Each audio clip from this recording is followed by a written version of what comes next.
answer to your aggravation. Joy Network.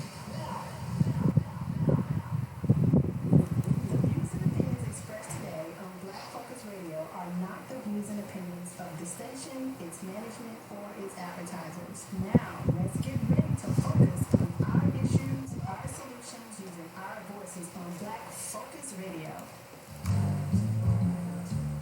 Welcome to Black Focus, the show designed with our community in mind, where we focus on our issues, developing our solutions, using our voices. Central Arkansas, surrounding areas, and the nation. Get ready. Black Focus starts right now. Phone lines open at 855-525-5683. So here's your host, David W. Coleman and Robert Webb.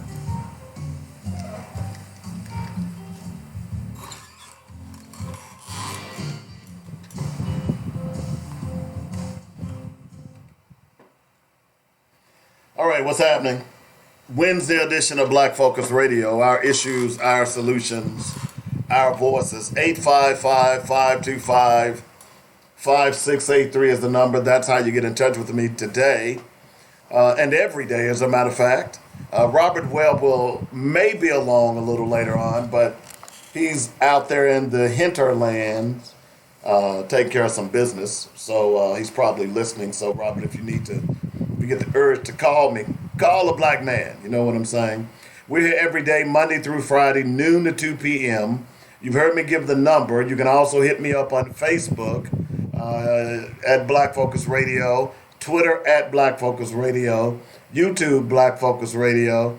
We probably got that branding down enough now. So, we like to say it's our issues, our solutions, our voices. We got tons of things to talk about today. Also, by the way, I want to remind you that we do have the Twitter feed up. We did not upload the Twitter feed yesterday because something happened to the recording. I don't know what it was my fault. Let me just be honest. I forgot to record the show yesterday. Screw up on my part.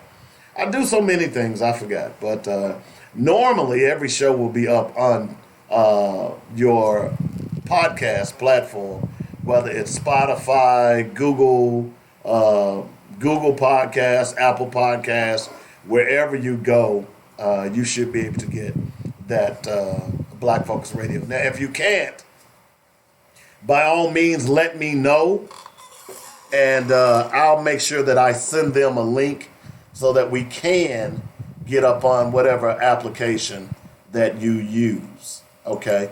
So, and we're pretty proud of the podcast. Something we probably should have done a long time ago. And I got to thinking, I'm saying, someone said, well, do you do a podcast? Well, no, I don't do a podcast. And part of it is I was being cheap. And then, of course, they said, well, there's this platform that'll let you do it for free. And it will also spread it across other platforms for free. And with me being in the radio business, and what we used to say a long time ago was free is we. I looked into it. It is a legitimate app. And by the way, if you want to know what that app is, it is, what is that app, by the way? Anchor.fm. That's what it is. And you can do it on your phone, wherever you want to go. So, it is pretty cool. No ifs, ands, or buts about it. So that's. Oh, and by the way, I want to remind people that we are planning to broadcast the Little Rock Central playoff game. Now, we don't know where it is right now, but we know it probably will be somewhere in Northwest Arkansas. So that means I've got to go to Northwest Arkansas. Yeah, I'm taking my gun.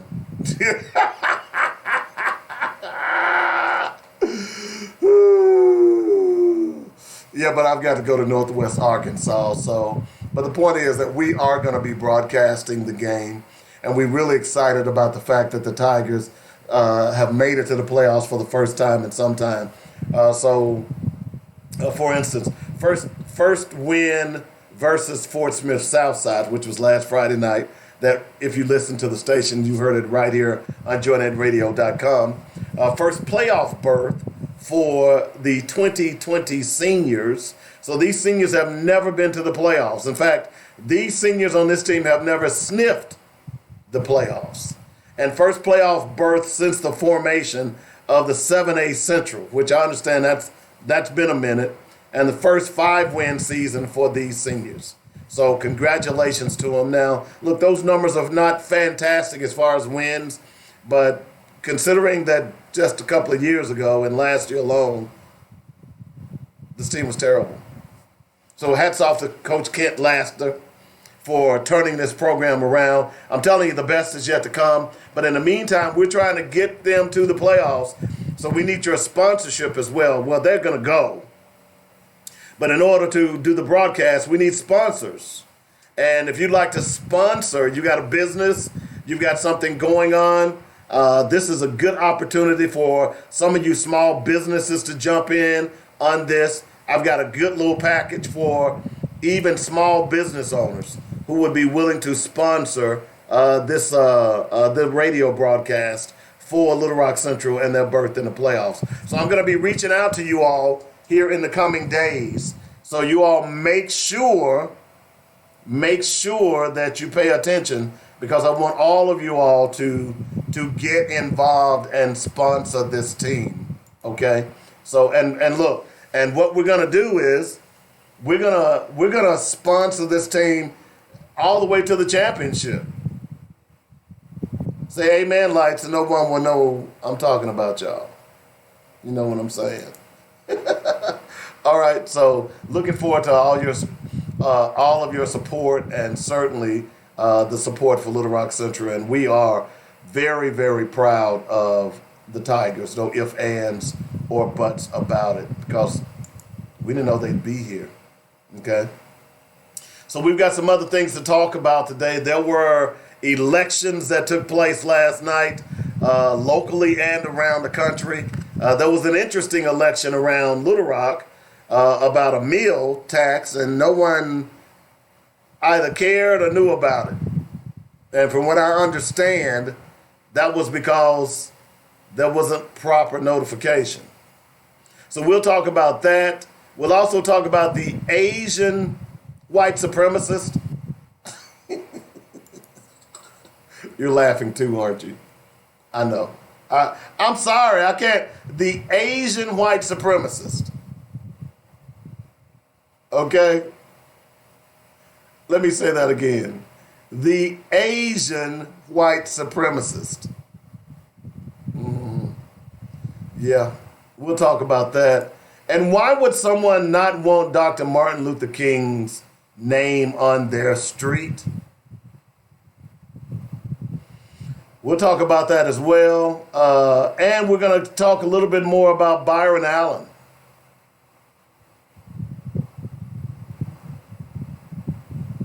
We'll talk about him a little bit more. We mentioned him some yesterday. And I'm just reading some notes here. I'm sorry about the pauses here. But we talked a little bit about him yesterday. We'll give you a little bit more details. And again, the reason I'm talking about that is because we need to be aware of this. This is very, very important. So we'll talk about that today as well. And we're going to touch a little bit on a story I read last night about depression in black boys. I think it's something that we don't talk about enough.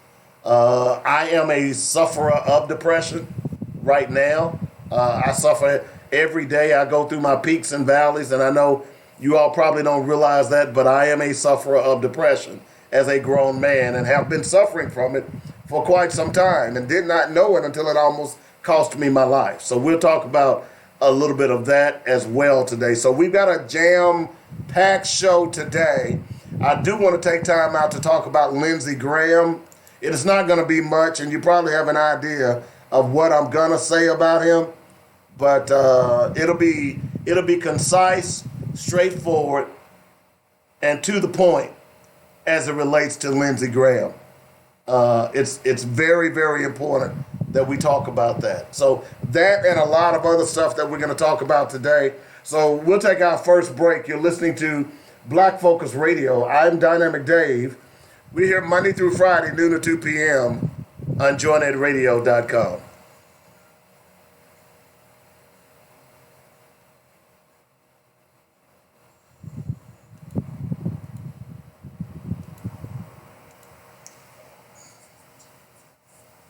Provides our clients the personal care and attention that larger law firms cannot offer. Our experienced attorneys have brought hundreds of cases to verdict in state and federal court and recovered millions for our clients. If you or a loved one have been injured or have property wrongfully damaged, we may be able to help. Do not hesitate to contact our firm anytime for a free attorney consultation. Call 1-800-848-1290. That's 1-800-848-1290. Or email inquiries at arkansas-personal-injury.com. Our law offices are centrally located at 212 Center Street in Little Rock. That's the law offices of James F. Swindoll, personal injury and products liability attorney serving Arkansas since 1977.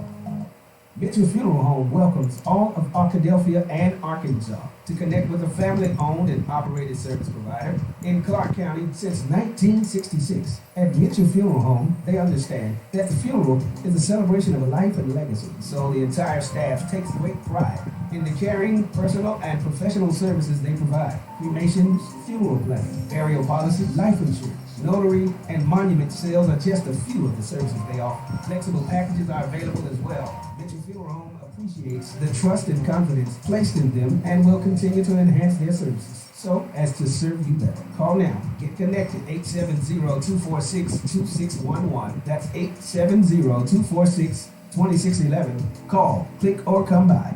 MitchellFuneralServices.com. Don't wait till we're needed. Call us now. Let's walk through this together. 870-246-2611. It's quality you can appreciate and service you can depend on at Mitchell Funeral Home. Hi, this is Alvin from Habibi's 4317 East Broadway in North Little Rock. We still have the green top at your very next stop. The same great service, but more on it. Give us a call, 501-663-1553 or 664-2992, or call our toll-free number, 1-877-HABIBI-1. Diapers, pull-ups, hospital beds, wheelchairs, Simply Fit, diabetic supplies, underpads, and more. Your durable medical supply center. LeBron James is the greatest player we've seen this generation. You have to be careful when you start saying, so he went to get his mic.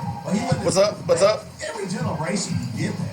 You begin to sound like that old man that lives down the street, and every time you walk on his yard, and you can even walk by his yard, he's on the porch, and he's got that little crooked finger, he says, "Get off my lawn! Get off my lawn!" Join the weekly sports magazine every Saturday, 8 to 10 a.m. on joinnedradio.com. Get off my lawn!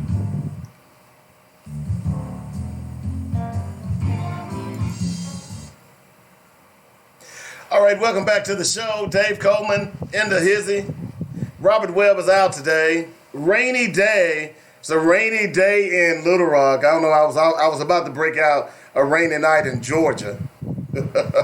It'll probably be a rainy night in Georgia tonight for sure.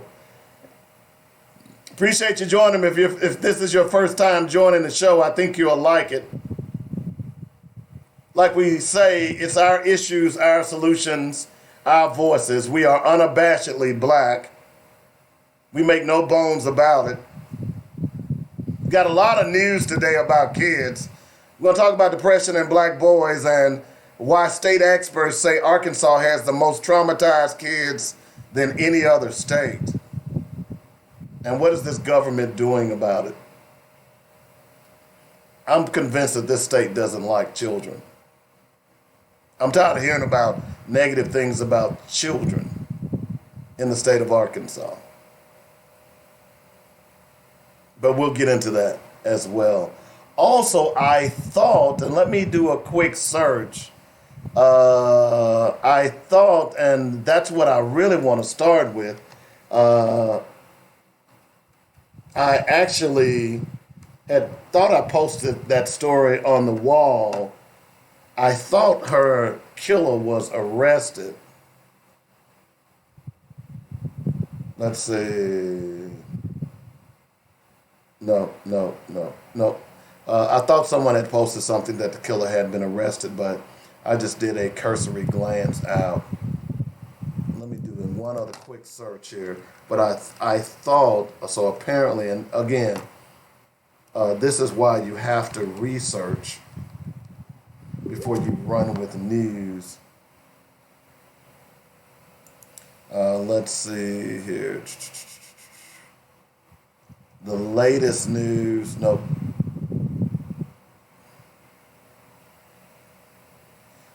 He hadn't been arrested, but he was charged with murder. Okay, so thought I had seen something else. All right. So that's the latest news on that. But okay, so let's talk a little bit today about, and I'm going to start with something silly, but I think it encapsulates what I've been saying all along about how other races view us as black people. And a lot of it, and I'm going to be totally honest with you, is nothing more than the son who has grown up and has become jealous of the father or the parent. Because when you look around the world, it seems that everybody wants to do something to black people. And when I say do something, it's usually not positive. Everywhere you look, especially if those people are white or of a lighter hue. So I found this story comical but interesting as well about the Asian white supremacist. Have y'all heard this story?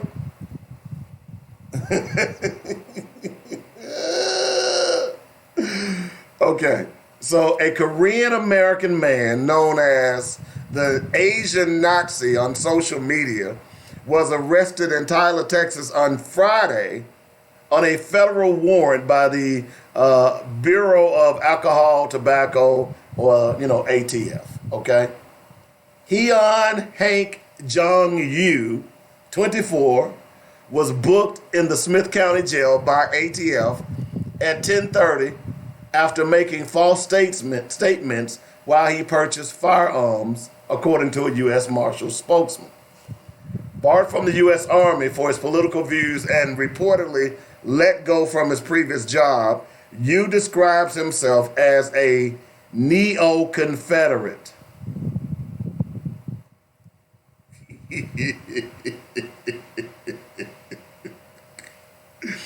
He became infamous for his YouTube videos, which show him singing Dixie while dressed in a Confederate cavalry attire with Nazi and alt-right images.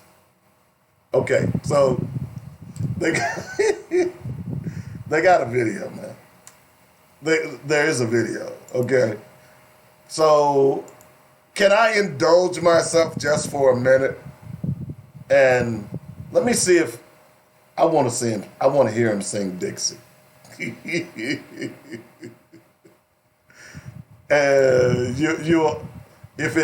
If what happens, then let's see if it'll come up. No, it didn't come up. So I wanted to see him sing Dixie. Darn. But I'm a little confused.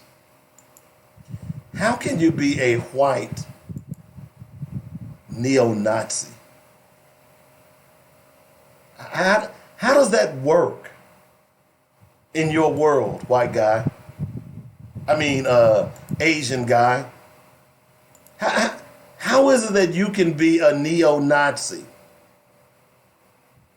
And what this really is, and sadly, is an example of ignorance of history. Because if you knew history, Asian Nazi, okay, Nazi son, then you would know that they want you dead too. You would know that they would consider you not of the master race. They would make fun of you because of how you look and how you speak. But But you can be a Nazi. You can really be a neo-Nazi. Look, I know everybody can do whatever they want in America. That's what makes America so great. But some things are just, you're talking about an oxymoron. You're talking about something that's pure ignorance. As I said earlier, and I was reading some stories about, China had went into parts of Africa and how, they're discriminating against the people of Africa, like building restaurants and won't let blacks go into their restaurants, or raping and impregnating some of those young black women and then leaving those babies.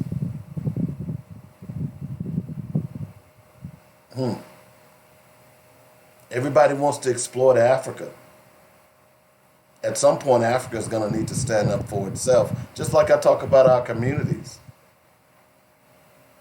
But the point I'm making here is that we know now, and we've known for some time, not just since last year, but for decades, and now more and more black people are beginning to understand that you all came from us. And this is a classic example of the child growing up and being envious of the father and wanting to destroy the father, because when he looks at the father, he sees himself. Hello? That's what this is really all about. You all understand that, right? So that's why all these other races are going after black people, trying to destroy them, trying to discredit them. Everywhere you look, it's a sad state of affairs. No ifs, ands, or buts about it. But I just find that interesting that we have an Asian white supremacist. It just boggles my mind. In fact, I tell you what, I'll go out on a break. I'm gonna try to go out to YouTube and see if I can find. Let's see, what was the name? But apparently this is real. He was arrested by the ATF. What was his name? Neo-Confederate. Describes himself as a Neo-Confederate. And let's see. I thought they said they gave a name for this guy. Because I'm gonna go out to YouTube. I want to see his video. I want to hear him singing. Oh, he's called the Asian Nazi. Okay, let me indulge me for a moment, because I just gotta do this. I'm being mean, but let's see if YouTube has blocked him. Okay, y'all think YouTube may have blocked him? They're supposed to block things like that. All right, so let's see.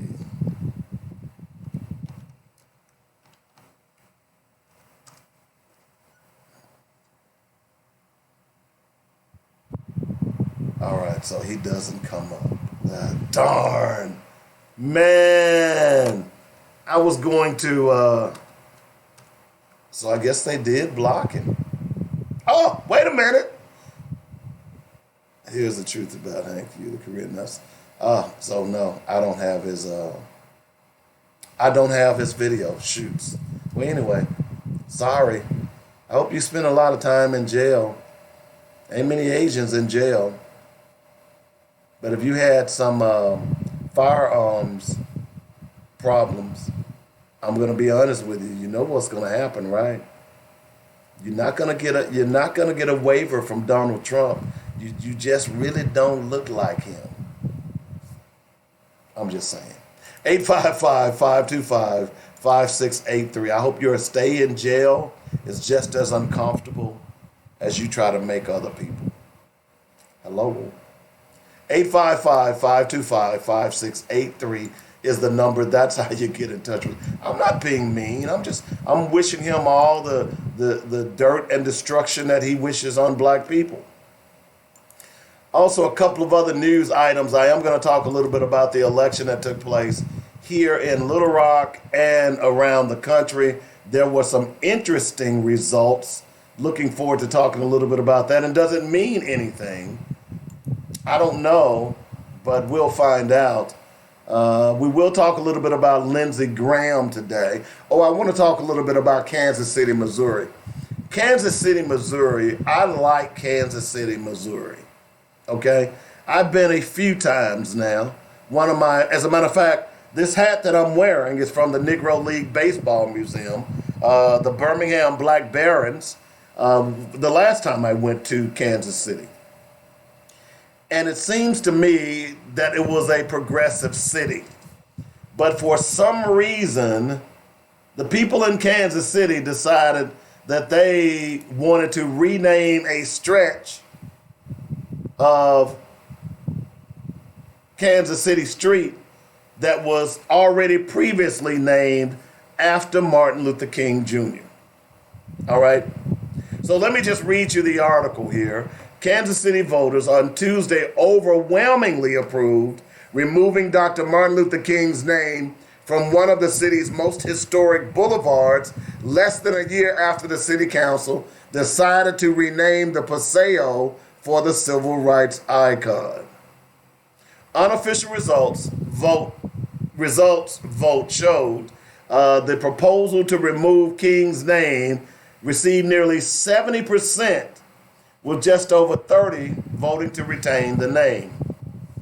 The debate over the 10-mile boulevard on the city's mostly black east side began shortly after the council's decision in January to rename the Paseo for King. Civil rights leaders who pushed for the change celebrated when the street signs went up, believing they had finally won a decades-long battle honoring King, which appeared to end Kansas City's reputation as one of the largest cities in the U.S., in the country, without a street named for Dr. King. But a group of residents intent on keeping the Paseo name began collecting petitions to put the name change on the ballot and achieved the goal in April. The campaign has been divisive, with supporters of King's name accusing opponents of being racist, while supporters of the Paseo name say city leaders pushed the name change through without following proper procedures and ignored the Paseo's historic value. So, the white folks won. Apparently, the black folks didn't care. So, and you know, there have been stories of how racist Kansas City has been over the years. Okay? So that's one of the results from the race last night. We'll get into some others today as well. Montgomery elects Stephen Reed as the first black mayor. Montgomery, Alabama, first black mayor. That's a stride. Kentucky elects their first black attorney general in its history. He's a Republican, but he's black. But I guess that's a start. I guess that's a good thing, you know. Let's see what else. We'll get into this here in just a moment. I just want to. We'll get more to election results. But here's the other thing I want to talk about. So yesterday we talked about this lady who, I think it was in Louisiana, where she had a knife and police called, well, she had a pair of scissors. And the police were called and the black police officer begged her to drop the scissors. She did not. She charged him. He did everything he could to keep her from getting shot, even told her that if she doesn't drop the scissors, he was going to bust a cap in her. She apparently didn't believe him. That's what he did. She ended up dying. Okay? So these next two stories about crazy white women. Okay? Because they are the epitome of white privilege and they pretend like it doesn't exist, but they get it more than anyone else. You understand that, right? So here's another story. White woman calls black cop the N-word, dares him to shoot her, and he does. Hello? So, and we talked about this yesterday. He busted a cap in her, and unfortunately, she's dead. But the other story that I want to talk about, you all remember the white lady, you know, we went through over the last year, we went through this round of white women calling police on black people. I saw a video yesterday where this guy was at his own house and, he was working out in the local park. He ran back to his house. This white lady followed him. She gets out of the car and had the look, please don't do that to me. I live in a white neighborhood. Well, it's kind of mixed. We have some black people over there too. Whatever you do, don't get out of your car and ask me what am I doing here. Look, I'm not going to talk to the police. It ain't none of your damn business unless I've committed a crime. If you're police, I don't have to talk to you, and I'm not. So you as a regular Joe Blow citizen, you getting out of the car asking me, what am I doing in a neighborhood? Especially when I bought a house and I live in that neighborhood, you're liable to get slapped. So we went through a spate of that over and over and over and over again, right? So you all remember the white lady who called the police on the black woman that was in school taking a nap? Y'all remember that, right? She was at Yale, and the white lady's name is Sarah Brash. She called the police on Lolata Siyanboli, a black graduate student who was sleeping in the common room in the Hall of Graduate Studies. Y'all remember that story, right? So now, apparently, Miss Brash, she's trying to claim she was the victim. Okay? She's trying to say she was the victim. So she went out and she founded, check this out. She founded an organization called Sarah Lives Matter. Sarah Lives Matter. And according to the New Haven Register on Monday, the self-appointed, and I'm reading this article, Rosa Parks, of Police Callers, testified at a Connecticut Freedom of Information Commission hearing challenging the Yale Police Department to release the police footage of the incident because she claimed it would totally exonerate her. But why would it exonerate her? Here's what she says. She says, I just feel that the videos exonerate me, and I feel that they expose Yale's gross malfeasance. I've been vilified on a global scale as somebody akin to a genocidal villain, and I've never been able to get a job again. Darn. Poor Sarah. Oh, man. She shows her racist tendencies and no one wants to hire her. Oh, I'm just heartbroken. Where's my violin music when I need it? Really? Lady, you ain't a victim. You're a perpetrator. And people like you don't need to get jobs. 855-525-5683 is the number. That's how you get in touch with us. If you want to talk to me. So let's talk a little bit as well about some of the races last night. One of the races that I was really watching was the Kansas race for governor, and Chris Kobach, who is one of the worst. He is a Trump fanatic. You know, Kobach was the one who was in the last election going around saying that that there were illegal voting going on, and the Trump administration put together this panel which he headed, which was nothing more than a waste of taxpayers' dollars. And Kobach Now he went back to Kansas and decided that he was going to run for governor. Kobach also was one of those people who was doing racist things as the Secretary of State to try to keep people from voting, particularly minorities.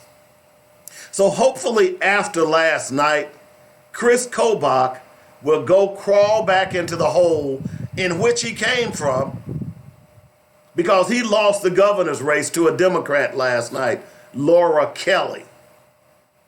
That's one result that I was happy to hear about.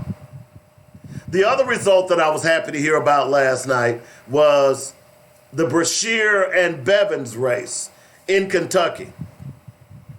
Now, I'm pretty sure Kentuckians are sick that they ever elected Matt Bevin, because Kentucky was one of the first states to ratify the Affordable Health Care Act, and many people in Kentucky at the time started getting health care when other people were not getting health care. It was one of the things that the previous Democratic governor did. But in comes Matt Bevin, who didn't know how to govern. He just rode on the wave of bigotry and racism that is repleted throughout this country, particularly in the southern states, and they elected him governor. And subsequently, he disrupted and destroyed the school system in Kentucky, and he disrupted and destroyed your insurance. So those people that were being able to see doctors for the first time no longer could see them. So last night, or night before last, I should say, in comes PLOTUS, the pathological liar of the United States, to pump up Matt Bevin at a Kentucky rally. It didn't work. Matt Bevin lost last night, and Kentucky is now a blue state as it relates to governor. That's a wonderful thing. Now, there's a reason why I'm talking about these elections last night. By the way, there was an election here in Little Rock. Did you know that? Did you go to the polls and vote? Did you know that there was a measure at the polls that will increase your taxes for the schools that you all voted against a little more than a year ago? Did you know that? And did you know that that measure passed? Because there was barely 300 people who even voted for that measure, for or against.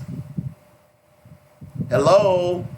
Now, a lot of Little Rock people are complaining and upset because the argument is that there was not proper notification that this measure was going to be on the ballot. I don't know if that's true or not, but I'm going to be honest with you.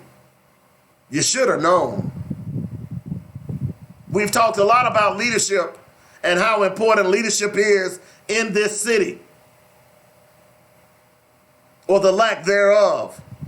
And the fact that we don't have people out there who are monitoring or reporting back to people who are willing to get that information out, this is what happens. If you're going to change the system, you have to participate in the system. Okay? And that's more than just having a seat at the table. I get that phrase, you know what? I don't want to hear that phrase anymore. We got a seat at the table. No, you don't, because you're still getting crumbs. The only way, you don't want to have a seat at the table. You want to own the damn table. You the one that need to be sending out the invitations to bring people to the table. But we don't have that leadership here in Little Rock. Nobody wants to stand up. Everybody trying to get their own. They don't care. So last night, and I'd be curious to find out, and I probably will do some research.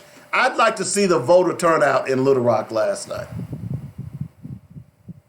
Last night, the governor just said, see, they don't care anyway.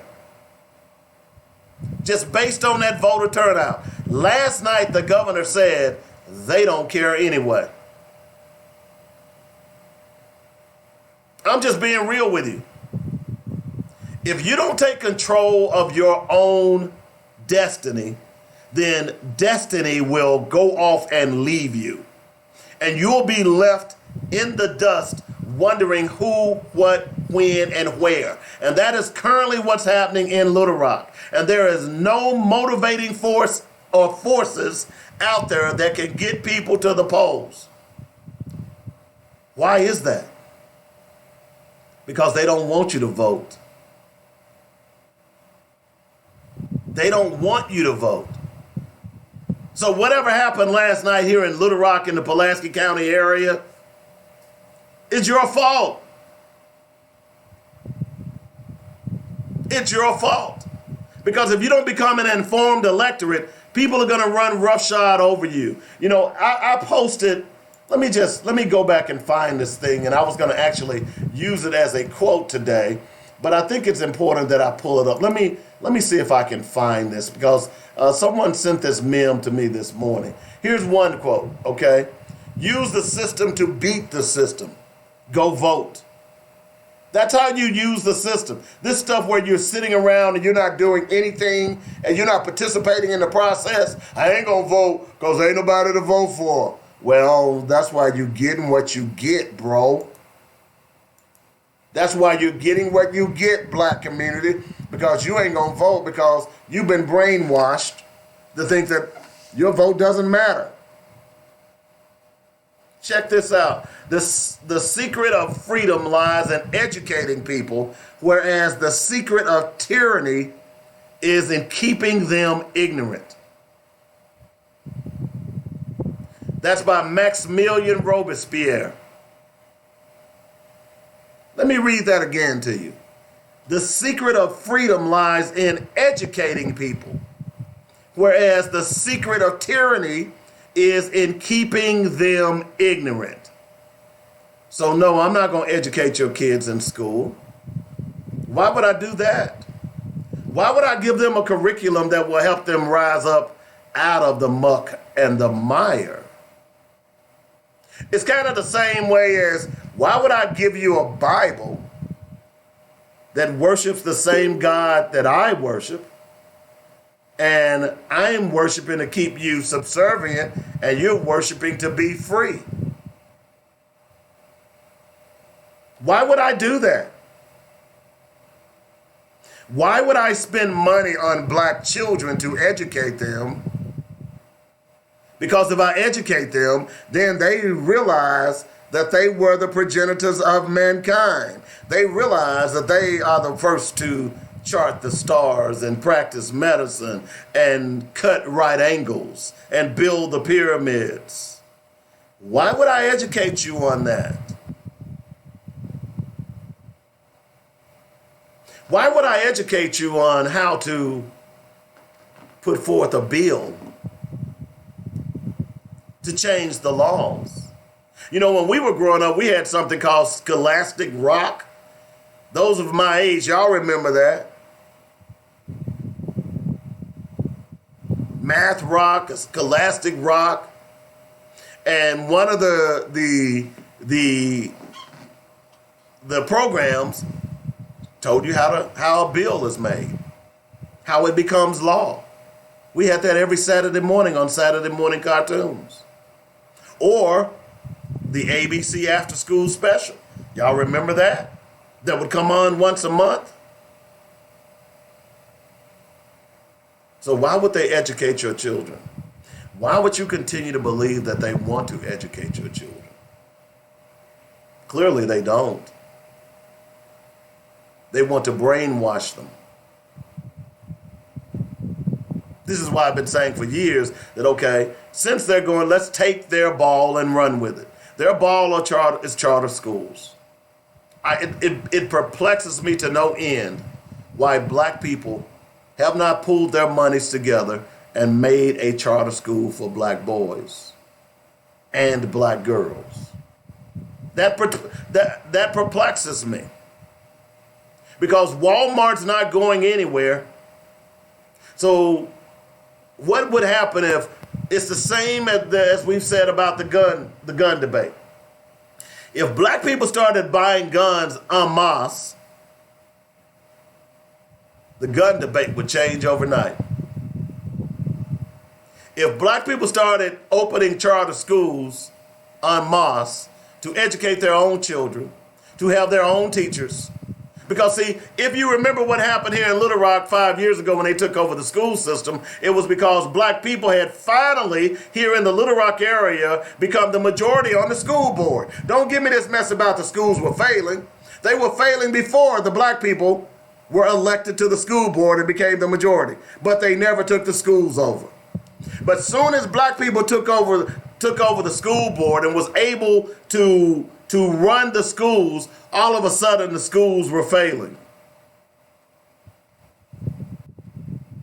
So what would happen if black people decided, okay, we're going to play your game, we just going to play it better. You know, that's what we did in sports. You know, they used to tell us we couldn't play basketball, or we couldn't play football, or more specifically, black guys can't quarterback. Look at all the black quarterbacks in the NFL now. That's what they used to tell us. And then what happened is that, hey, we got their game and started playing it better than they did. So what would happen if we decided to do that? I know this is contrary to all of you people out there fighting for public schools. That's not what I'm saying here. I understand your fight. But I'm telling you, your fight is hopefully not a lost cause, but I believe it is. Because I've told you over and over again that this governor a long time ago told you to kiss his ass. He won't talk to you. He won't meet with you. He doesn't care about you. And he certainly doesn't care about this community. His concern is from Northwest Arkansas. He doesn't care. That's where he's from, Bentonville. He doesn't care about Central Arkansas. There's been a chasm between Northwest Arkansas and Central Arkansas for decades. They don't care about you up there. What you think? Do you think they're going to pass policies that's going to benefit Central Arkansas now that they're beginning to at least get equal or the upper hand? Hell no. But y'all believe he is. So here's what you have to do. That old saying, when in Rome, you do as the Romans. When life gives you lemons, you make lemonade. So what you do is you take the money that look, there are so many buildings around here that black people can open up a charter school, educate their own children with their own history and their own culture, and then prove to them that black children are educatable, if that's a word. They don't want to educate your children. And apparently you don't either, because last night you weren't even aware that there was a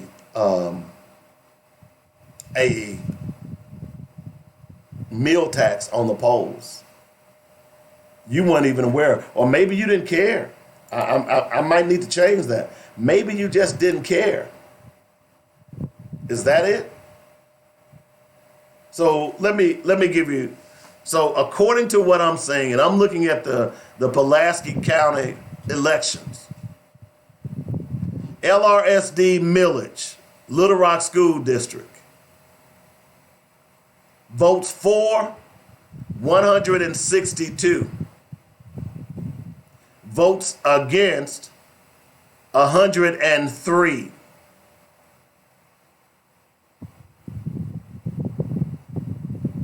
You don't care. See, because if you care, you show you care. Right? So we only had 265 voters last night. So basically what's going to happen is that a millage was passed that Little Rock residents had already voted against, apparently, the last time around. But no one knew this was on the ballot. Now, the question is, from what I'm understanding here, is that this was sneaked onto the ballot, and there was not enough time to let people know that it was going to be on the ballot. If that is the case, again, if we have leadership, then someone ought to be filing a lawsuit this morning saying, wait a minute, that millage cannot go forward, because there was not proper notification for the city of Little Rock. Now, from what I understand, according to Russ Raycott, many of the voters were turned away with poll workers falsely stating Little Rock voters had to vote absentee or early. Huh? Russ, if you're out there, can you explain that to me? Since when does when does an issue come about that Little Rock voters, or any voters for that matter, have to vote absentee or vote early? I missed that.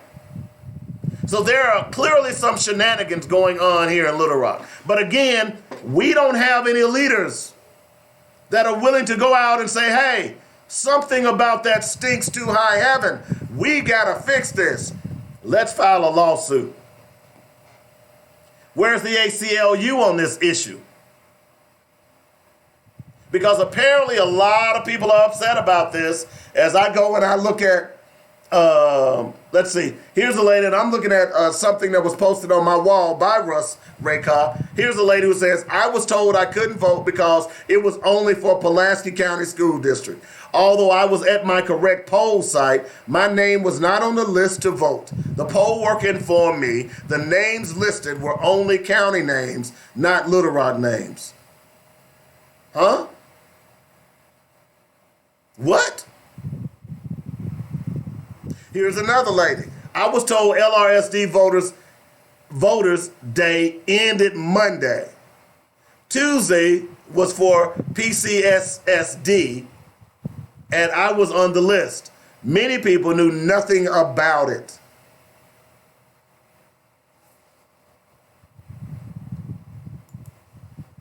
So we got somebody gonna file a lawsuit. Do we have an entity? Where's the NAACP?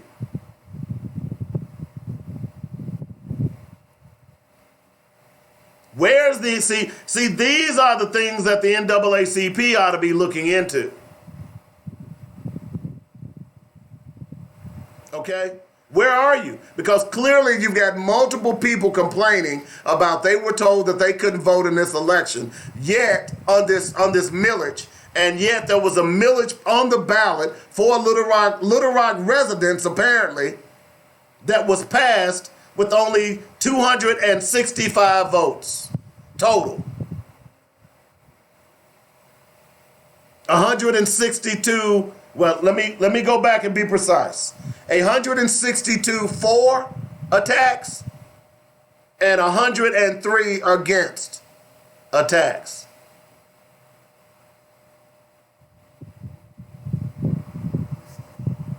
Where are our leaders?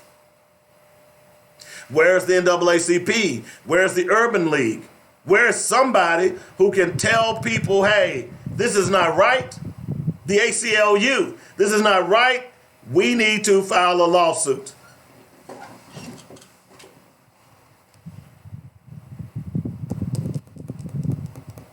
This is why we need good leadership.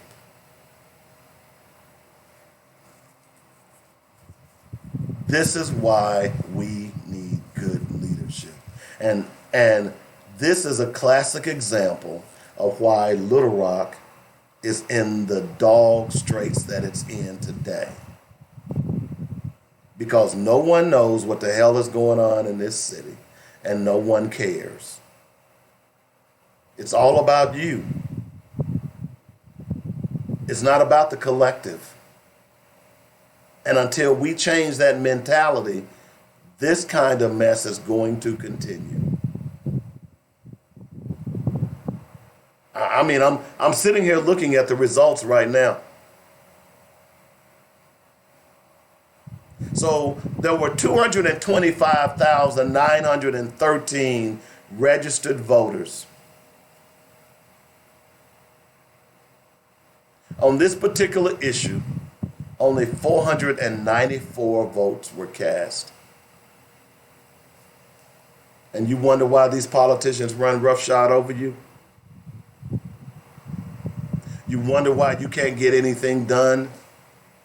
You wonder why your neighborhoods look the way they do? There's a reason.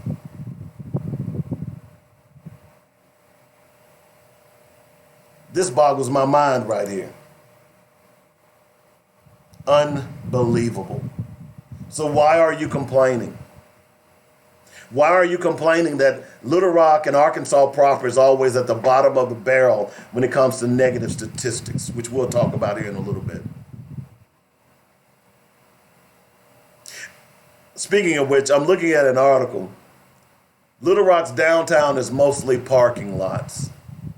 And I'm just looking at this picture and everything in pink. If you have not seen this, go to the Black Focus Radio wall and look at this picture. See, this is why there is no economic development in this city. Damn, the 3/4 of downtown is nothing but parking lots.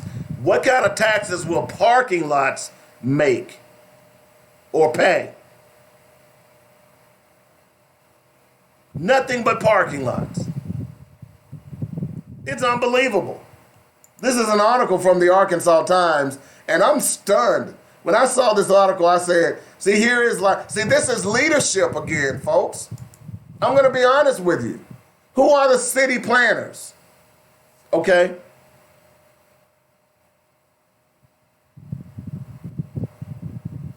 So let me read a little bit of this article. How much of downtown real estate should be devoted to parked cars? Not so much, city planners across the country write. Beside the fact that parking lots aren't the highest use of urban property, asphalt expanses create unappealing dead zones, which is literally what parts of downtown Little Rock is. But as Little Rock Planning Director Jamie Collins said recently, Arkansas is a strong property rights state, meaning it's unlikely Little Rock is going to restrict surface parking except in designated historic areas. Hello?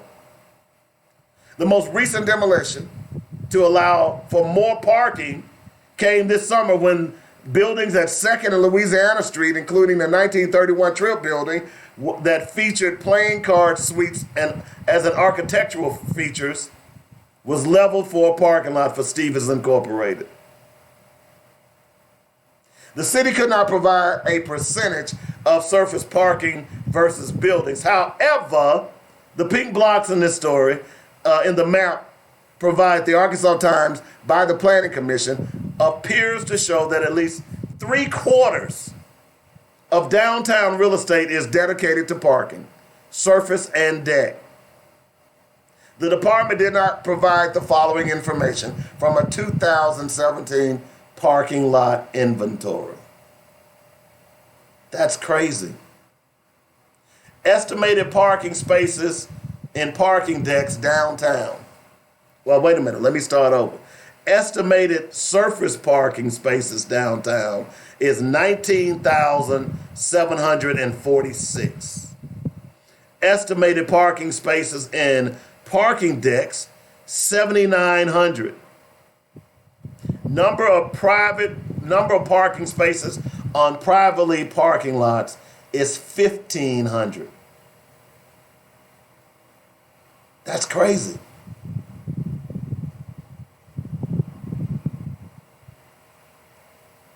That's just crazy. Again, what are your leaders doing? They're doing what you told them to do. And you've told them to do nothing. So they're just playing footsie with your money and your life every day.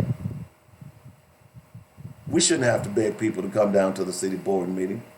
We shouldn't have to beg people to go out to vote. You should understand that this is really about you. This is really about your money. These are your tax dollars. And when you go downtown, look, here's the one thing about it. You should never worry about finding a parking place downtown Little Rock because they got plenty of them. I'm trying to think, what goes on? Let me do a little math here, okay? Because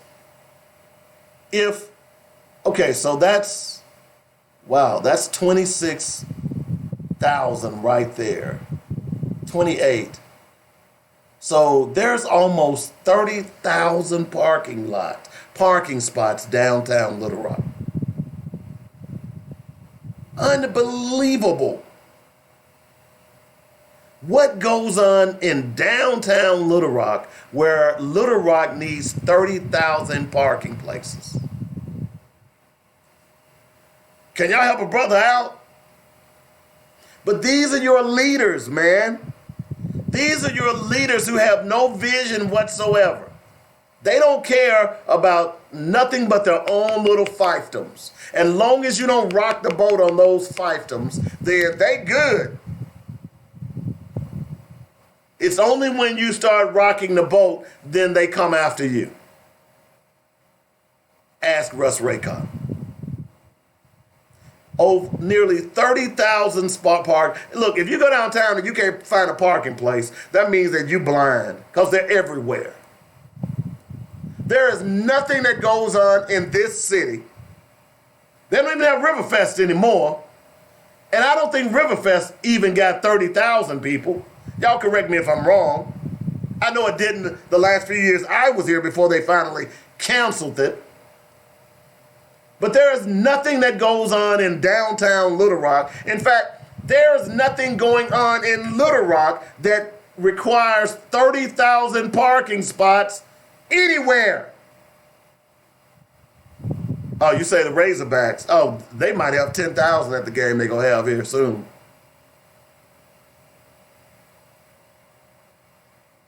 But they're not here every weekend. That's once a year.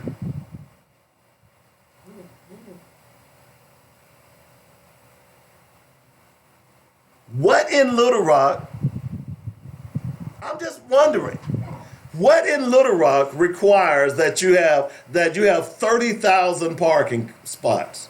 What in Little Rock? What event that has ever come to this city? I know I was gone for over 30 years, but what event? I remember one year coming during Riverfest, and they were talking about that they had the biggest number they had ever had, and I think they had like a little over 20,000 people. So even with Riverfest, which was one of the biggest events that was going on in Little Rock at one point, although it ended up dying, even at the biggest event, they still had an extra 10,000 parking spots. I want to know, again, what event in Little Rock requires 30,000 parking spots? These are your leaders, folks. And then you hear this lady. I want to make sure I call her name. Okay? Here's what she says. Arkansas is a strong property rights state. That's the Little Rock Planning Director, Jamie Collins. So that means that, okay, because Arkansas is a strong property rights state, that you're not going to do anything or issue eminent domain to make sure that you have things in your city that's going to create tax revenue instead of parking lots.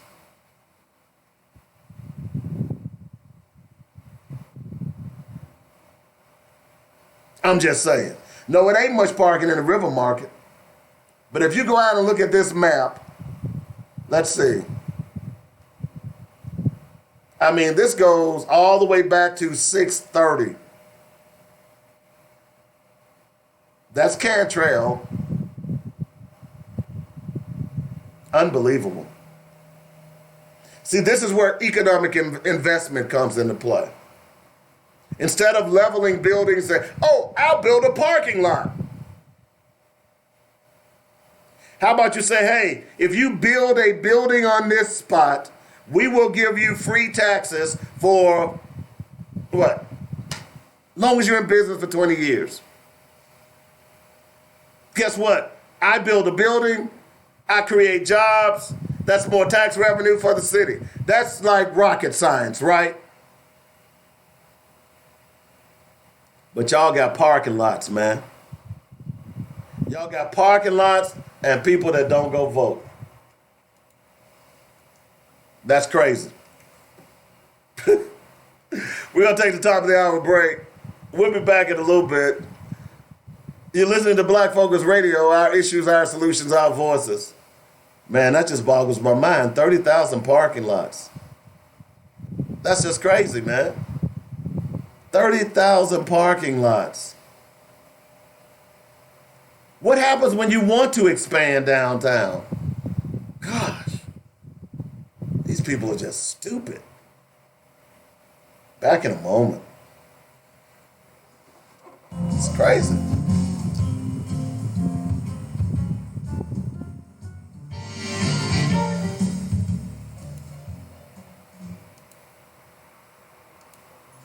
Hello, my name is David Ashley, and I am the host for Real Talk, Real Money. We do this every Saturday morning at 10 o'clock a.m. We hope that you'll join us. I want to talk to you about your children, how they can get free money for their education. I want to talk to you about you, how you can start over in your financial health. We want to talk it out. Let's try to figure it out. Real Talk, Real Money. Real Talk, Real Money every Saturday morning at 10 a.m. Join that radio. Be there. Join us.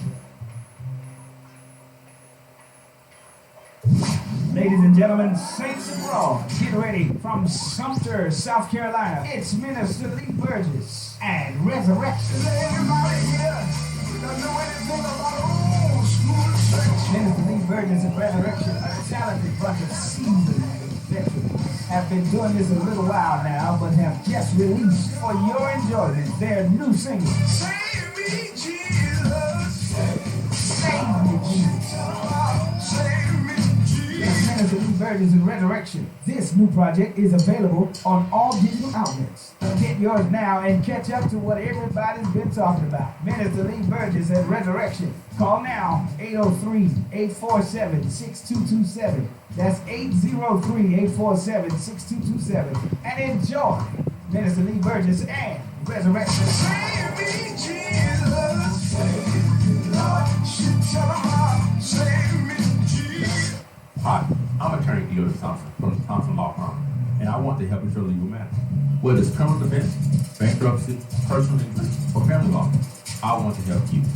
I can be reached at 501-503-5095. Don't face your legal issues alone. You need an attorney whose primary objective is to provide you with the best legal representation. Our office address is 415 North McKinley, Suite 710 in Little Rock. I'm attorney Theodore Thompson, and I want to provide you with the best legal representation.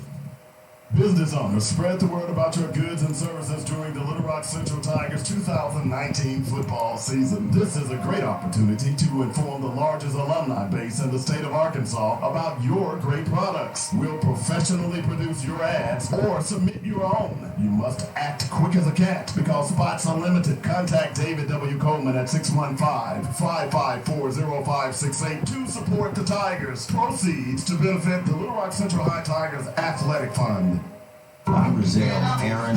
We invite you to join us for the Power of Justice broadcast every Tuesday and Thursday from 11 a.m. till 12 noon right here at JoyNet Radio Studios, where we talk about issues concerning civil rights, human rights, social justice, and all of the areas that impact civil rights and human rights in Arkansas, but also across the country. Tell a neighbor, tell a friend, every Tuesday and Thursday right here at JoyNet Radio, beautiful downtown Little Rock, Arkansas. We look forward to seeing you on the radio.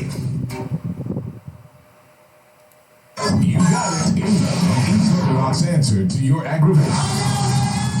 The Joy Network.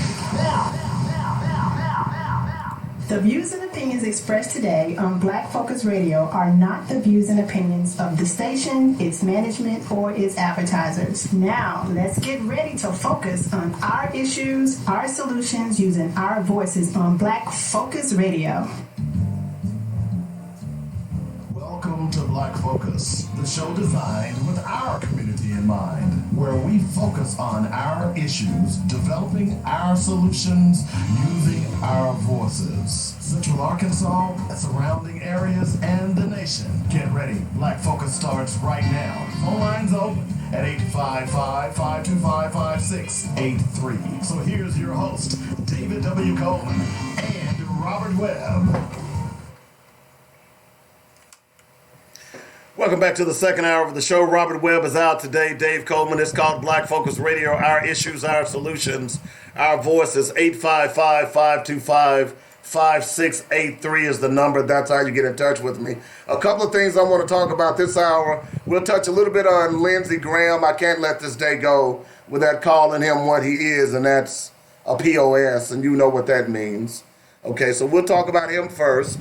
I do want to talk about depression in black boys. We'll talk about that this hour as well. I also want to talk a little bit more about why experts say Arkansas has traumatized more traumatized kids than any other state.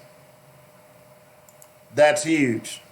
But before I do that, I want to go back to what we talked a little bit about yesterday as it relates to Byron Allen, because I think it's important for us to understand what's going on here.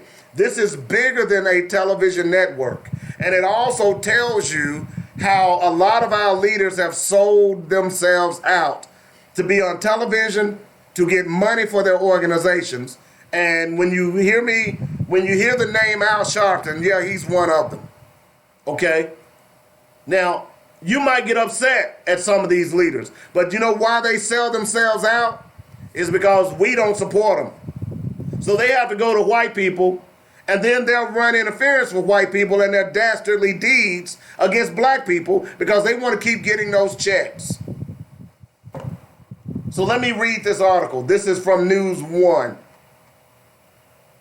We talked a little bit about Byron Allen and a $20 billion lawsuit against Comcast. Okay, Allen now owns networks like the Weather Channel and has recently acquired 11 local television stations affiliated with CBS, ABC, and NBC, and is currently going on shows like The Breakfast Club to support his cause.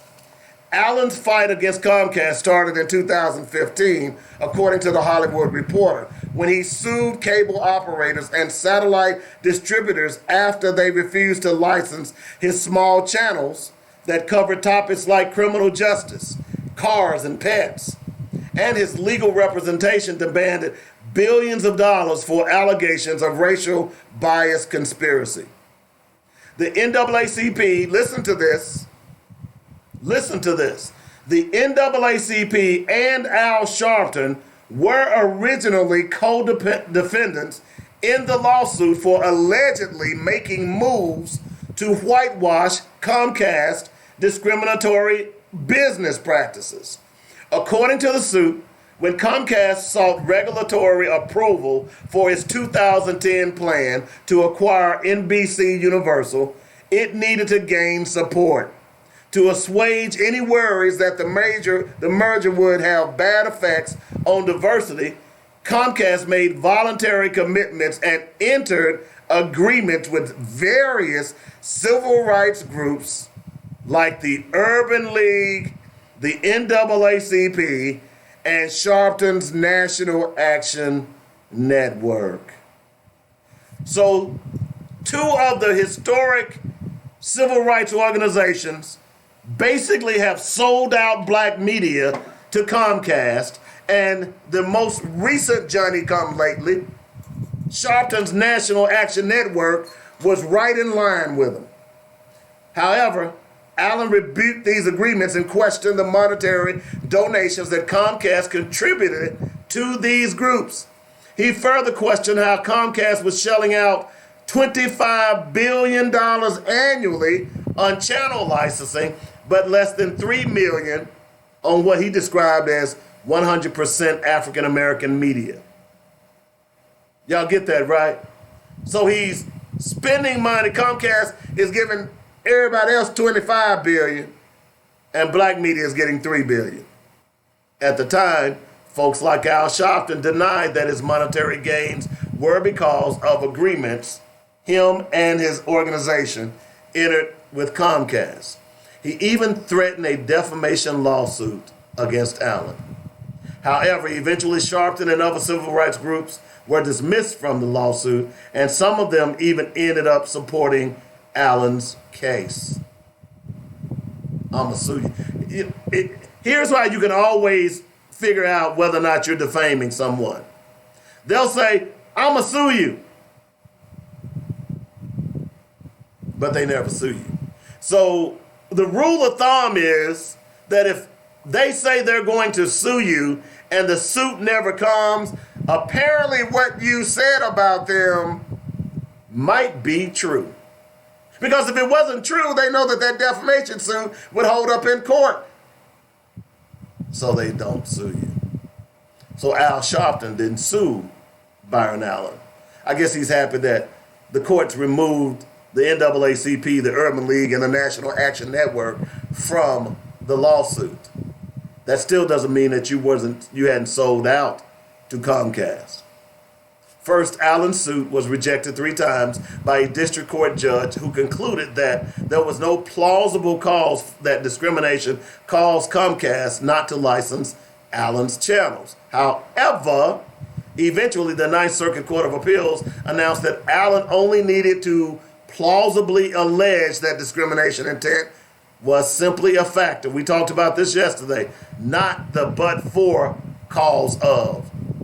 Comcast's refusal to license his channels.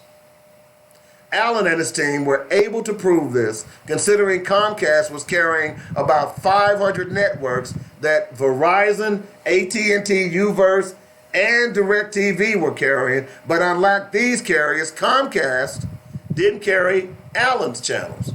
Meanwhile, Comcast was offering carriage to lesser-known, white-owned networks like Current TV, Fit TV, and Baby First Americas. Now Allen's case is going to the Supreme Court, and he has a big fight ahead of him. Okay, Allen believes Comcast and his adversaries is violating the Civil Rights Act of 1866, which followed the legal abolition of slavery. Back then, Southern states were naturally upset with the freedom of former black slaves, so they enacted the Black Code to compel them to work through low-wage contracts and debt. Congress responded by passing a federal law that could hopefully achieve practical freedom for ex-slaves, including a prohibition of discrimination when drawing up or enforcing contracts. In 1866, the 1866 Civil Rights Act was a bit of a broad stroke, striving for equality, according to Allen's Breakfast Club interview. Comcast is asserting that in order for Byron to use the 1866 Act, he or anybody has to prove that the reason we discriminated against you is 100% because you're black.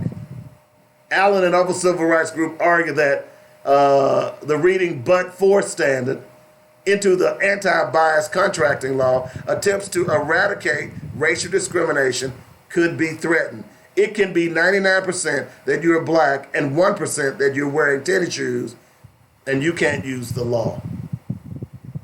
As mentioned earlier, many civil rights groups are backing Allen's case, including now the NAACP, who were once targets in his lawsuit. The Supreme Court hearing will take place next week, November 13th. Ought to be interesting.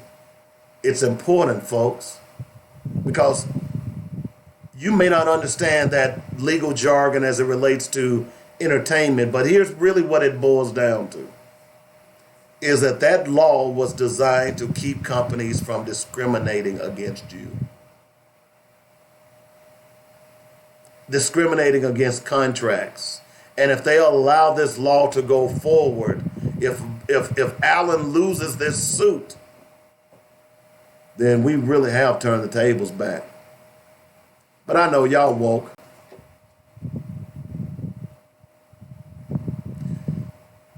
Yeah, you're right, Tanya. The NAACP is getting on board because they're hoping for some money too. But it's really more than that. If this lawsuit is passed, if Comcast prevails, then you could seriously begin to see a turning back of civil rights in America. What y'all gonna do then? They're already attacking your voting rights. They're already implementing quasi-Jim Crow laws to keep you from voting or moving to polling places. Even last night in that election, if what we're hearing is true, they even suckered you last night in voting for the millage for the Little Rock School District. But I know y'all won't. Y'all know all about this. Y'all got a plan, right? You all have went to your pastors and said, "Hey, Reverend so-and-so, we need you to get involved. Apostle Sister Brown, we need you to get involved. First Lady so-and-so, we need you to get involved in the everyday things that are going on in the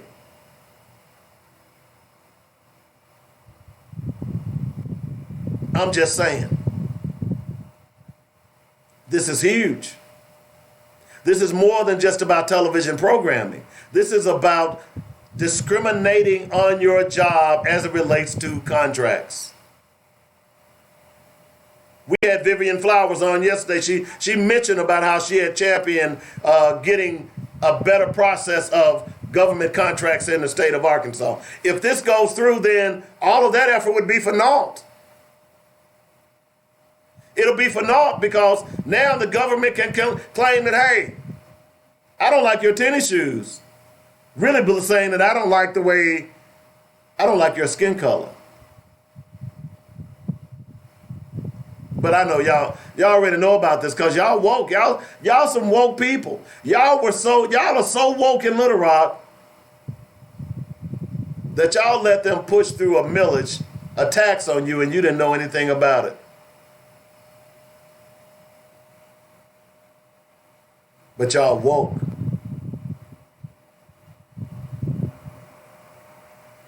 Woke is an action. It's a verb. Okay? So that means that you have to do something. If you're walking around and you say you're woke and you're not getting anything done, then you might as well be a damn zombie. You might as well be, this city should be called Little Rock of the Living Dead. Because I'm beginning to wonder if black people are dead in this city. I'm beginning to wonder if you all want to change in this city. Because it seems week in, week out, month in, month out, year in, year out, people in this city do things to black people and black people don't respond. Black citizens, black politicians, black preachers, black entities, nobody responds. It's just like, oh, yeah, look what they done did to us now. I still got my car though. I'm still living in my nice house. Oh, they did that to us too? Oh, that's okay. I can still eat. As long as they don't come my way, I'm okay. I'm not going to go down to the city board and watch how those white at-large board members runs roughshod over the black council members who refuses to support anything that the black council members put forth in that board meeting. I'm not going to be concerned about that. Why should I? I got other fish to fry. Not understanding that the reason your grease is so high that you're frying the fish in is because of what your board members and your state legislators are doing to you. But I ain't got time to vote. Oh, what time is Empire coming on tonight? Oh, wait a minute. Did y'all see Power? Oh man, I gotta make time for Power. I can't go anywhere. Power coming on tonight. Oh no, Empire coming on tonight. I can't do anything on Thursday night because Empire coming on tonight. I can't vote for my kids in school because of Empire.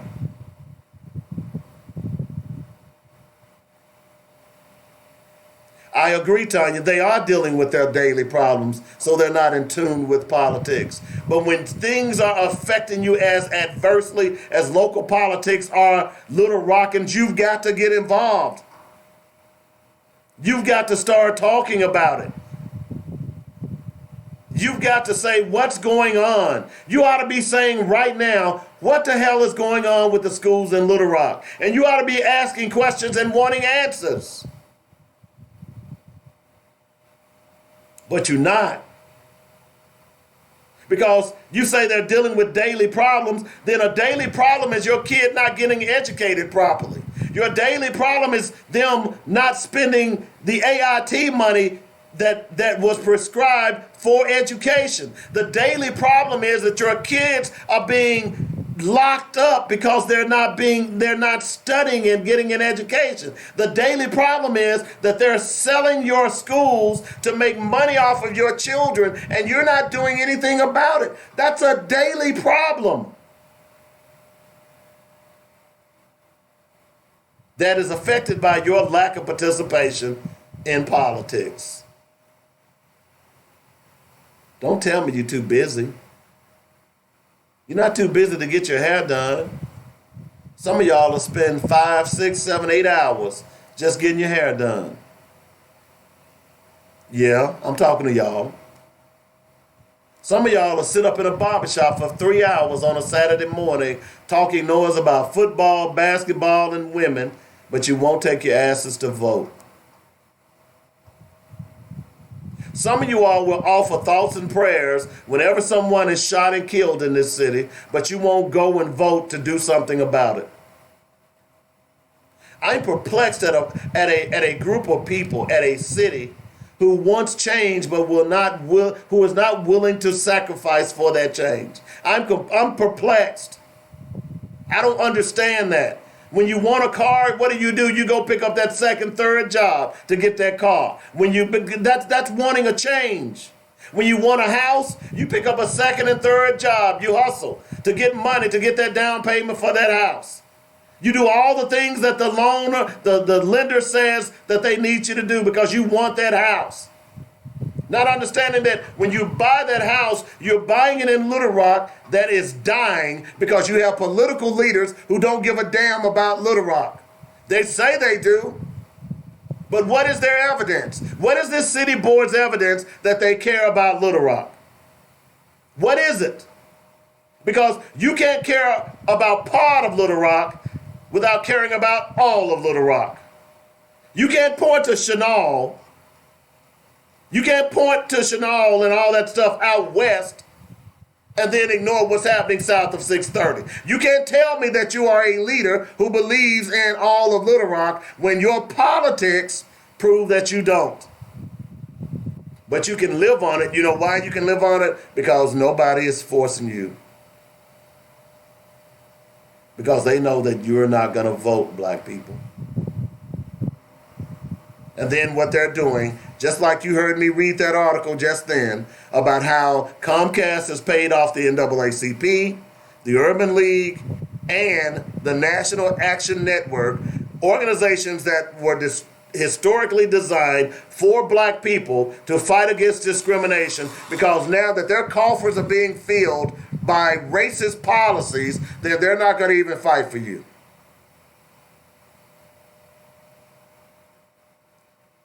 That means there needs to be a revolution in the mind of the people.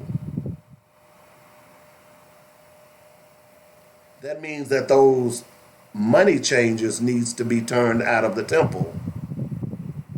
Y'all get that, right? Because that's what they are.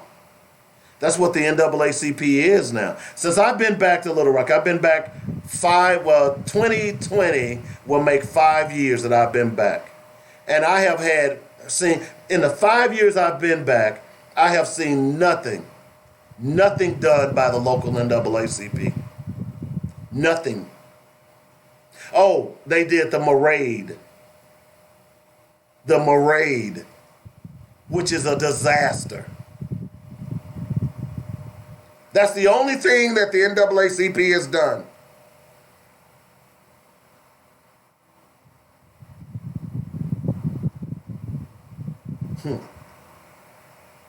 Your leadership, your leaders are you.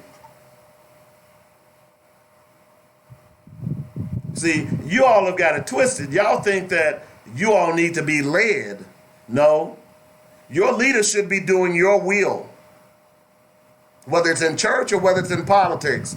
If he claims to be your leader, then he should be doing your will. We've got it twisted about pastors. Oh, let's see what pastor wants. Instead of saying, Pastor, here's what the church, this is what the body needs you to do. Here's what we want to do. This democracy is called a participatory democracy. You cannot do anything without participating in what's going on around you.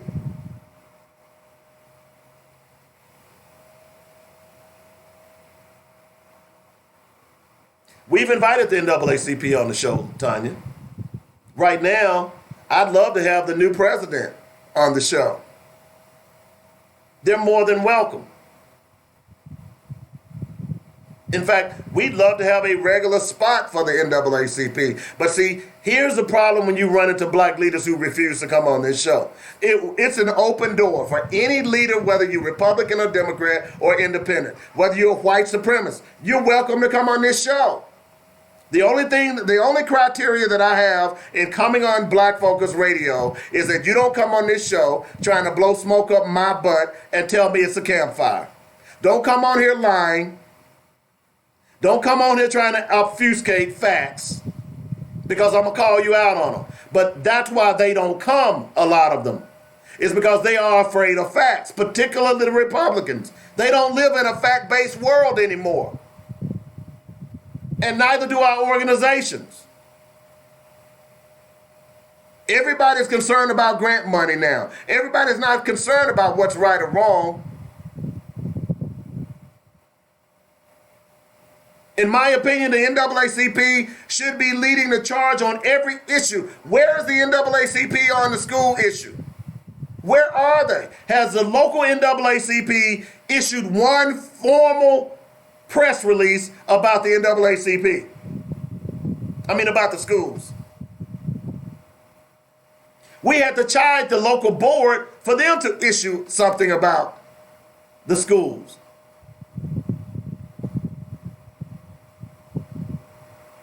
Leaders are the people. The people are not leaders. You all understand that, right? We make leaders.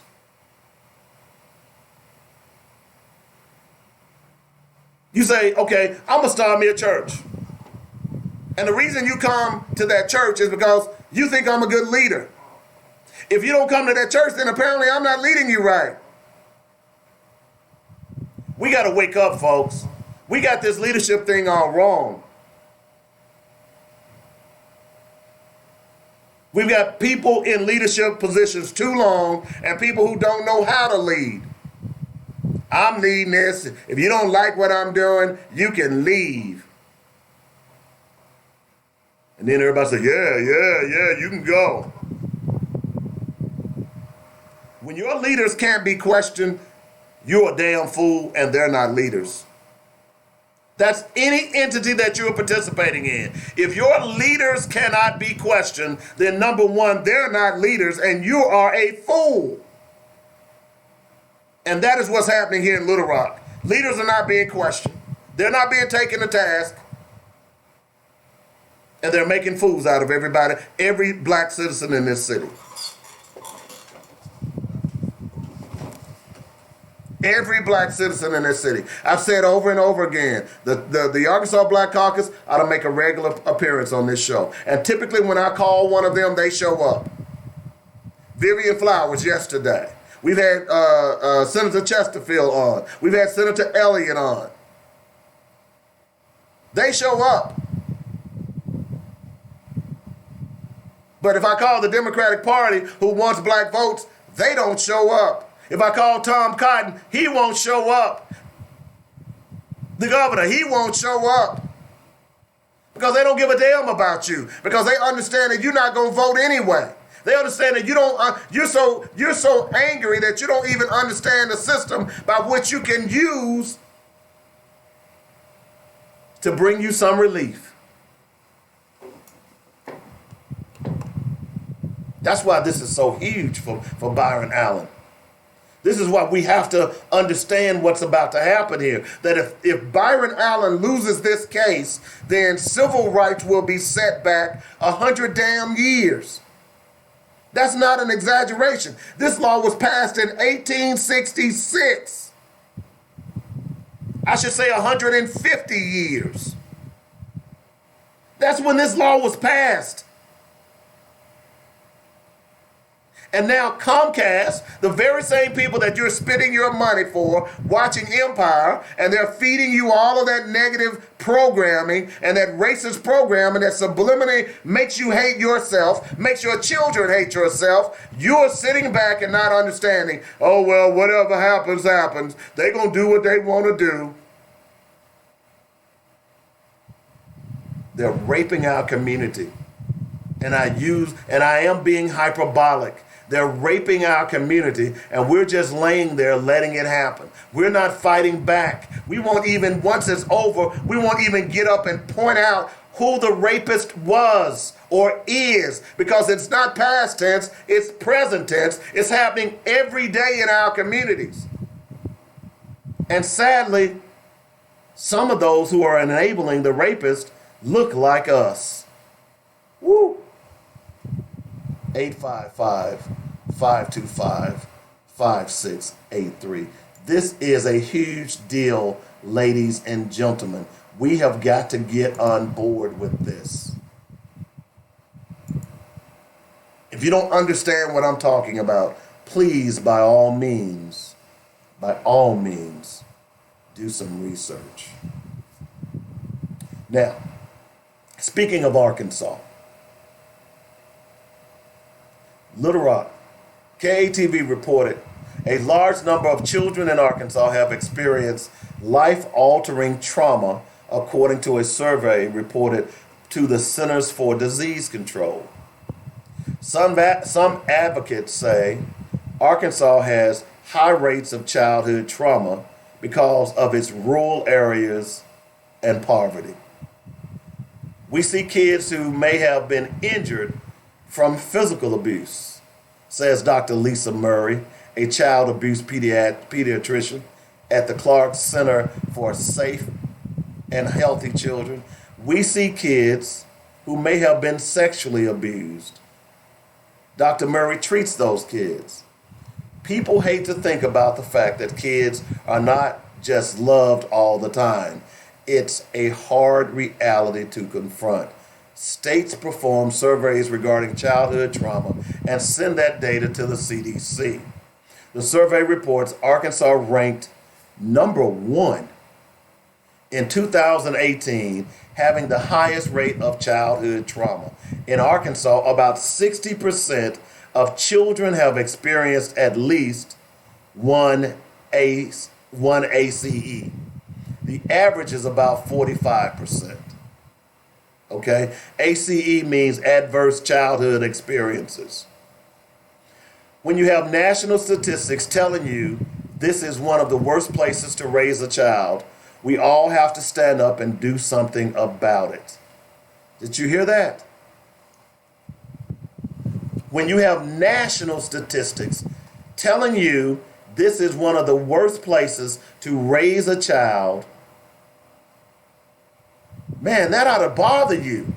If you have young children in Arkansas right now, it is the number 1 worst place to raise a child. Some examples of trauma is violence in the home, exposure to drug use, death of a parent, neglect. Many ACEs are crimes like sexual abuse. And the CDC reports trauma is bad for your health.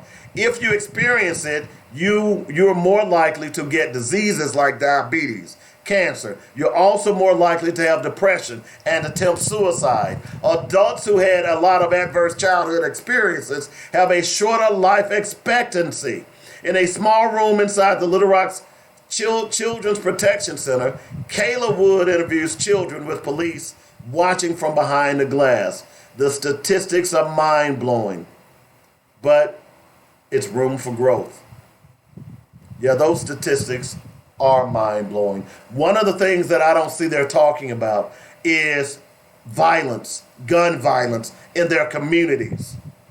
Because here's what happens when children deal with gun violence. And we touched on this a little bit yesterday about Boys in the Hood in the beginning of that show and of that movie, where they talk about those young boys are so desensitized in seeing death that a dead body laying on the street is not a big deal to them, where they're actually showing their friends, you want to see a dead body?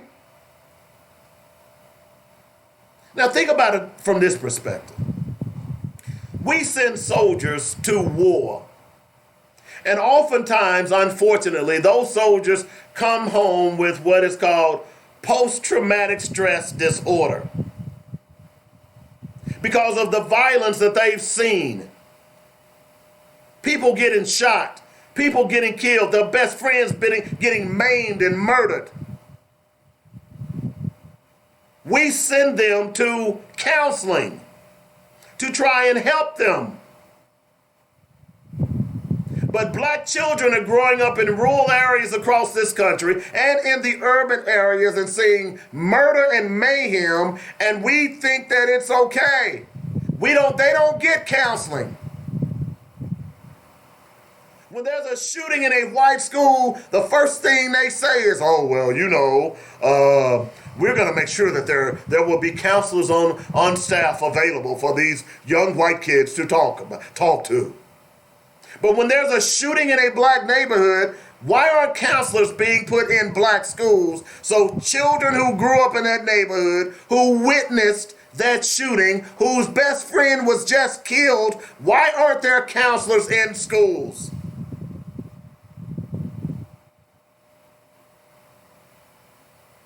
I'm just asking the question. Because you tell me that you ain't got time for politics because you're concerned about what's going on in your daily life. Apparently, one of those concerns are not your children. Because if you were concerned about your children, then guess what you would be doing? You would be participating in politics because politics adversely affect your children, your neighborhoods.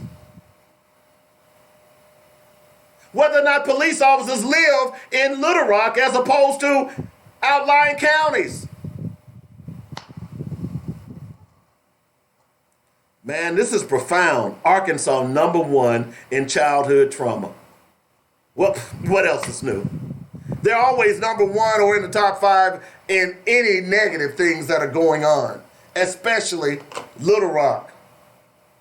These are your leaders, man.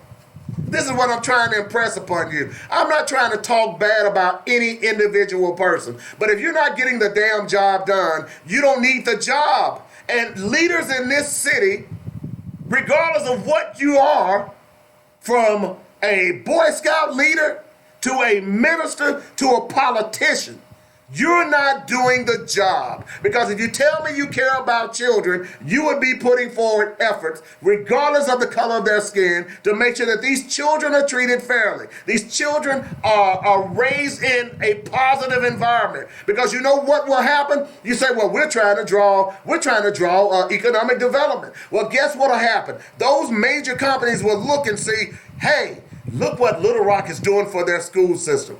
Look what Little Rock is doing for their children. Let's move our company to Little Rock. But instead, they don't do that because of all of the negative things that are happening in Little Rock. And your politicians don't give a damn because they're being paid either way. They don't give a damn about your poor little black children and your poor little white children. And then they turn around and pit the poor whites against the poor blacks. And while they're fighting against one another, they're laughing all the way to the bank. All the way to the bank. And you all don't seem to care. You all don't want to do anything about it. You won't go to the polls, but hey, let me have a party. Let me open up a club. Let me have a rap concert, a hip hop concert. But if you don't care about things that matter, why do you think people that are in power should care about them? They don't and they won't. And that's why Little Rock is in the condition that it's in. Look, if they wanted to solve the problems of Little Rock, those problems could have been solved a long time ago. But part of the problem is that those people that have been in power in Little Rock have been assuaged by taking playoffs. Those once great leaders are no longer leaders now. They are nothing more than figureheads to do the will of the power structure in Little Rock. That's why I say all of them need to be turned out. They are nothing more than the money changers in the temple. And they need to be turned out. They need to be run away. Little Rock citizens need to finally say, we have had enough. We want a new brand of leadership. And if you don't come in and do what you need to do, then we need to run you off too. That's the only way this problem is going to be solved. It's not going to be solved by Frank Scott Jr. It's not going to be solved by Chief Humphreys. It's not going to be solved by Joan Adcock and any of your city directors. It has to be solved by the people. And that means the people have got to get involved. And you can't tell me you were involved when, let me go back to what those numbers were for the turnout for that election last night. You cannot tell me you were involved when those pitiful numbers show up. Where is it? I was appalled when I saw those numbers. You cannot tell me that you care about Little Rock when you don't stand up for Little Rock. This is ridiculous. It is unbelievable. This is why your best resources leaves Little Rock. There's nothing here for them. In part, that's why I left 35 years ago. At the time, I said, if I don't leave this city, I will end up dead. And unfortunately, many of my friends who did not leave, guess what? Are dead. Or hooked on crack. Or a former shell of themselves because of the drug epidemic that ravaged this city. Don't get mad at me, brothers and sisters. These are your leaders. 225,913 registered voters and only 494 people casted a ballot last night. Let me say that again. 225,913, almost over 250,000 people who are registered voters, and only 494 showed up last night. I don't give a damn what they told you at the polling offices.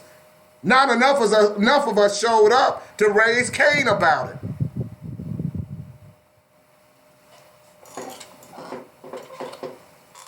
I know y'all said, man, David, you stay mad. No, I'm not mad. I don't get mad about this stuff. I talk about this stuff so that you all can understand what's going on, because clearly no one is telling you these things. Either, look, if you don't have time, look, you even have a way to figure things out now. All you got to do is download the podcast for Black Focus Radio. So if you can't listen between 12 and 2, what you ought to be doing, well, let me go read and see what Dave Coleman talking about today. Tanya says, I don't think they knew it was an election. Well, look, again, whose fault is that? Ignorance of the law is no excuse.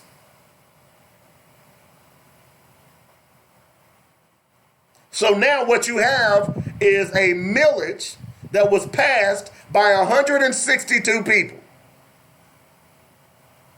Y'all get that, right? That has never been us. That has never been our people. We built this country, but we've allowed the stereotypes to rule us.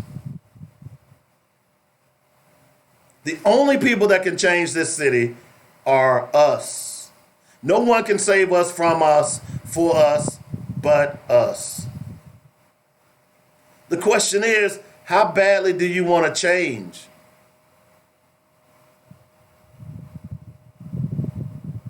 How badly do you want to change? Because that ought to be a startling statistic for you. That Arkansas is number one. And see, you should be asking your governor, hey, Asa, see, this story came from Channel 7. Here's the only thing that it mentions about your governor. The 2017 governor, Governor Asa Hutchinson signed a proclamation about the significance of ACEs, promising to help build resilience in the state's children. What the hell does that mean? Well, what does that mean? That's a proclamation. That ain't nothing saying, oh, I recognize the problem, but I'm not gonna do a damn thing about it. But I'm a sign a piece of paper just to let everybody know that I know something about it. but I ain't gonna do nothing about it. My roof is leaking. It's been leaking for 20 years. It has rotted all my fascia. It's now leaking into my house and destroying my molding and destroying and rotting out my floors. But I'm gonna write a letter reminding myself that it's happening, but I'm not gonna do anything about it. That's what your governor is doing.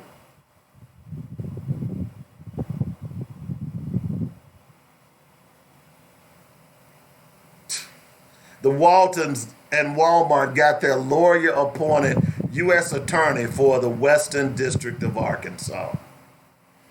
This is what your leaders are doing. Now, wait a minute. So Russ Raycott just sent this to me. So let me show you what your voting does not do. Okay? So the U.S. attorney now is a former Walmart attorney who has been appointed to the Western District of Arkansas. Okay? Now, let's say, for instance, that there is a federal lawsuit to challenge charter schools in the state of Arkansas.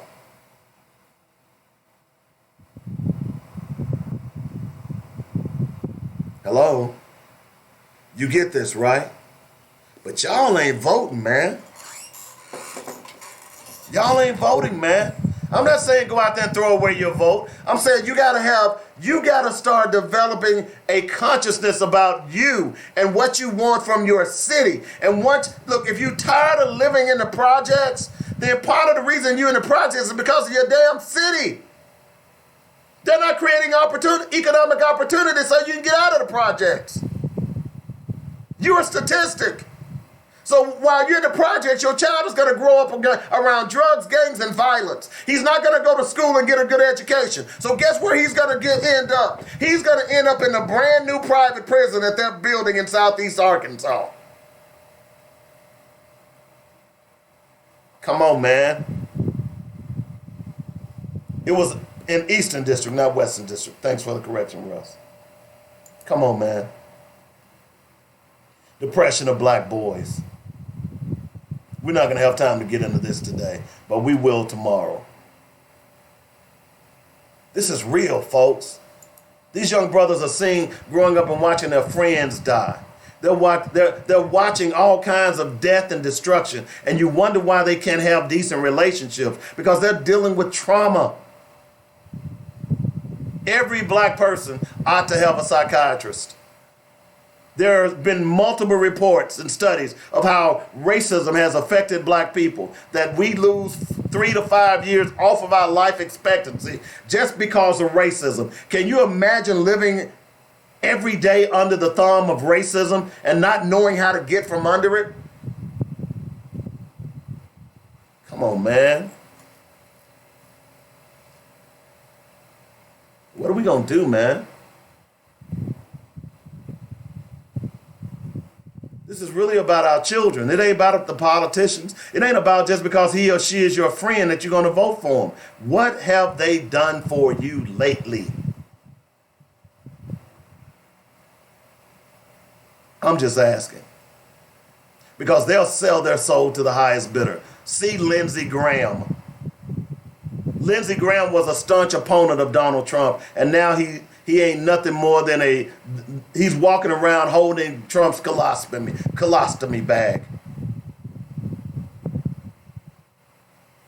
By the way, why are so many of these Republicans fighting so hard to keep this impeachment from going through? Could it be that many of these Republicans also got money from the Russians? Have y'all thought about that?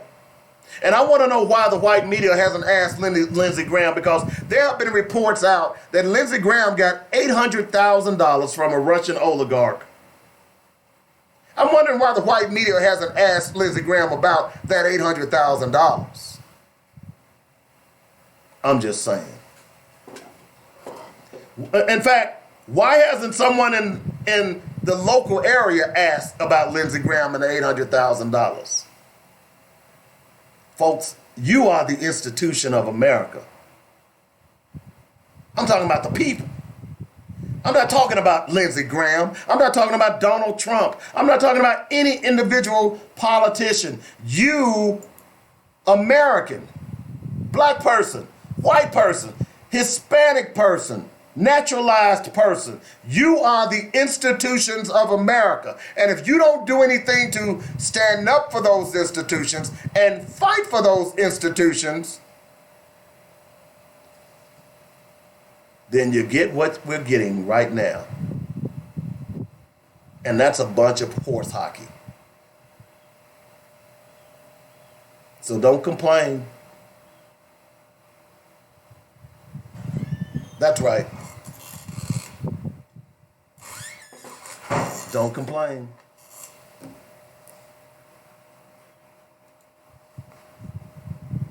Stand up and fight, folks. Believe that you're somebody. Believe that you're not going to be ran roughshod over by an institution that you have built.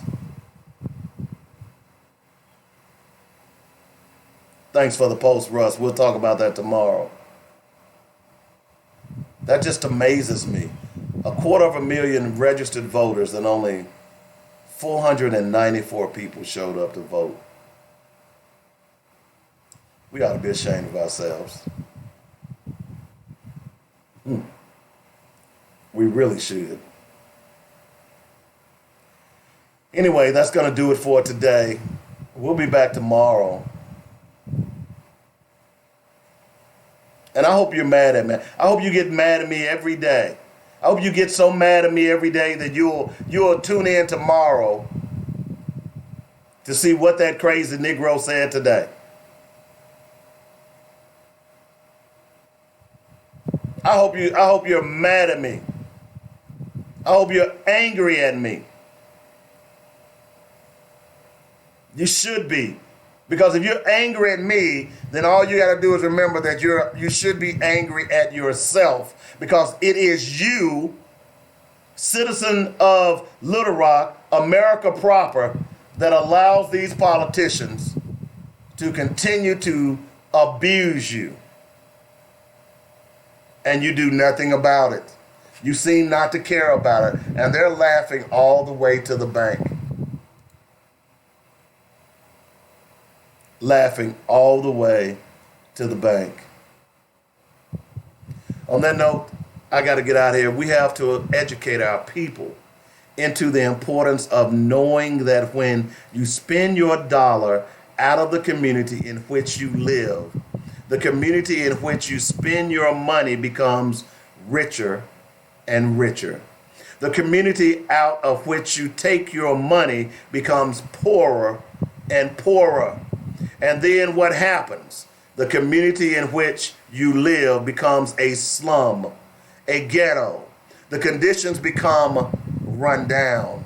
And then you have the audacity to complain about poor housing in a rundown community. Why you run it down yourself when you take the dollars out? That's the great Malcolm X. Malcolm is speaking from the grave. Are you listening? Y'all have a great day. We'll see you tomorrow.